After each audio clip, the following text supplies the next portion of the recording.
If we are not religious, what happens? As explained above, everyone passes to the spirit world upon the death of the physical body. The condition and level to which we would be destined, in which we will be determined by the level of spiritual maturity we have obtained during earthly life. As Jesus himself said in John 14:1-14, in the spiritual world there are many spiritual levels even in God's own world. If you are not mature, you may find that understanding the knowledge available through the various religious traditions can help you begin the process. The best way to gain this knowledge is to turn to an experienced facilitator who, in effect, serves as a parent or spiritual guide for those just beginning their journey.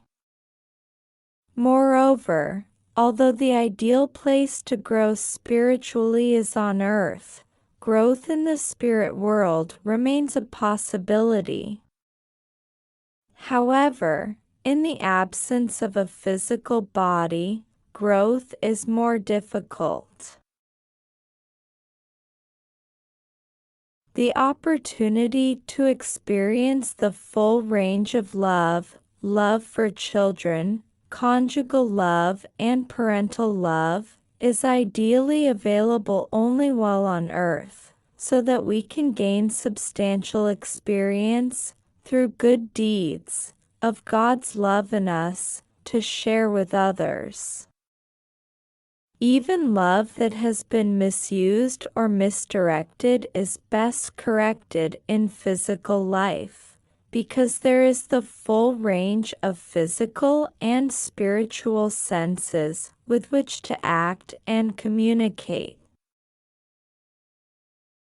For example, if I steal an apple while living on Earth, I can physically compensate for the theft I have done by returning it or paying for it at the store and apologizing to the shopkeeper. But if I go to the spiritual world without making up for it, the way to make up for it is to find someone on earth who steals and have them return or compensate for the ill-gotten goods, and that will be much more difficult than being able to do it myself.